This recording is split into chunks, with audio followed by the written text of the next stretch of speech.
Assalamu alaikum students, how are you all? I hope you all are good. In today's English class, our topic is gap story. Students, gap story ऐसे होती है कि a story or a short story or a short paragraph is given with some blanks or gaps and you have to fill that gaps. Okay?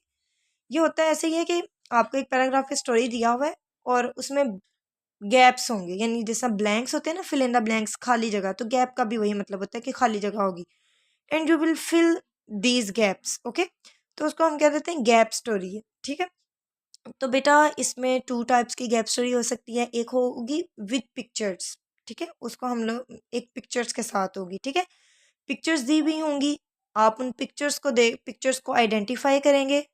ठीक है, इन which picture और what object is given, या किस जगह की वो picture है, और आप उसको गैप को फिल करेंगे। सेकेंडली ये हो सकता है कि आपको पिक्चर्स ना दी गई हों बल्कि वर्ड बैंक दिया गया हो and you will complete the paragraph और story by using the words from the word bank. Okay, तो ये टू टाइप्स की जो है वो गैप स्टोरी आपके सिलेबस में इंक्लूडेड है और आपने दोनों की प्रैक्टिस ही करनी है। ठीक है, फर्स्ट जो है वो आपके यूनिट नंबर 10 में से ही है और पेज नंबर है 101, लर्निंग टू राइट। ठीक है, complete the given story by replacing the pictures with words.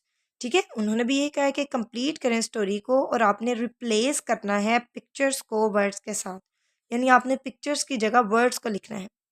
ठीक है, पढ़ते हैं। One day Salman was playing in the dash.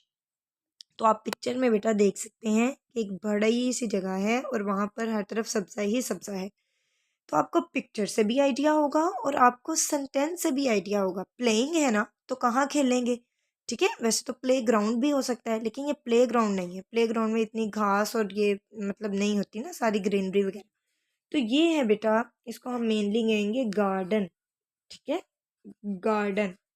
ठीक है, ये गार्डन है। पिक्चर से भी आइडिया होगा और सेंटेंस से भी। ही सॉ, उसने देखे, मैनी, अब ये क्या देखे। ठीक है, बनाए हुए हैं बर्ड्स। ठीक है, आप बर्ड्स कह देंगे। He saw many birds sitting in the tree, कहाँ बैठे हुए थे, ट्री पर। ठीक है, द बर्ड्स पर ईटिंग, अब ये जो बर्ड्स का खाना होता है बेटा वो ज़्यादातर ग्रेन्स ही खाते हैं। ठीक है, ग्रेन्स, जो मतलब दाना धुनका वगैरह जिस तरह उनका होता है, उनको ग्रेन्स ही हम लोग कह देते हैं। ठीक है, तो ये देखें, पहली पिक्चर में था गार्डन तो हमने गार्डन लिखा, सेकंड में थे बर्ड्स, थर्ड था ट्री और फोर्थ था ग्रेन्स। ये है पिक्चर्स के साथ। ठीक है, आई होप कि आपको इसकी समझ आ गई होगी। ठीक है, तो ये बहुत इजी है, आपने पिक्चर्स को रिप्लेस करना है वर्ड्स के साथ। सेकेंडली बेटा आपको इस तरह की एक गैप स्टोरी दी गई होगी जिसमें आपके पास वर्ड बैंक होगा, यानी ऊपर आपको वर्ड्स दिए गए होंगे और नीचे ये गैप स्टोरी होगी। Complete the given paragraph using the given words. ठीक है, आपने गिवन वर्ड्स को यूज करते हुए पैराग्राफ को कंप्लीट करना है। ठीक है, वर्ड बैंक में हमारे पास है, पहला वर्ड है पेरेंट्स। ठीक है, पेरेंट्स, सेकंड वर्ड है सिस्टर, थर्ड वर्ड है plants and fourth one is kitchen. ठीक है, चलें पढ़ते हैं, पहले एक दफ़ा इसको रीड कर लेते हैं। Sarah and Jane are brother and dash, they dash their room daily. ठीक है, they dash their room daily, Sarah helps her mother in the dash. Zen waters dash in the garden. They love their dash. ठीक है, अब ये देखिए, अब जरा इसको समझेंगे। Sarah and Jane are brother and, parents तो नहीं हो सकता कि एक भाई और दूसरा वालदैन है। Sister, plants, kitchen, tree, clean, कौन सा वर्ड ठीक लग रहा है बेटा, sister. Sarah and Jane are brother and sister, तो ये वर्ड हमें ठीक लग रहा है, हमने लिख दिया। आगे, दे डैश देयर रूम डेली, वो रोज़ाना अपने कमरे को करते हैं, क्या करते हैं, ठीक है, क्लीन। ठीक है, तो हमें पता चल रहा है कि यहाँ पर वर्ड आएगा clean. They clean there room daily. बेटा आप ट्रांसलेशन के थ्रू भी कर सकते हैं, लेकिन अगर आपको वैसे भी अंडरस्टैंडिंग हो जाए तो इट्स गुड।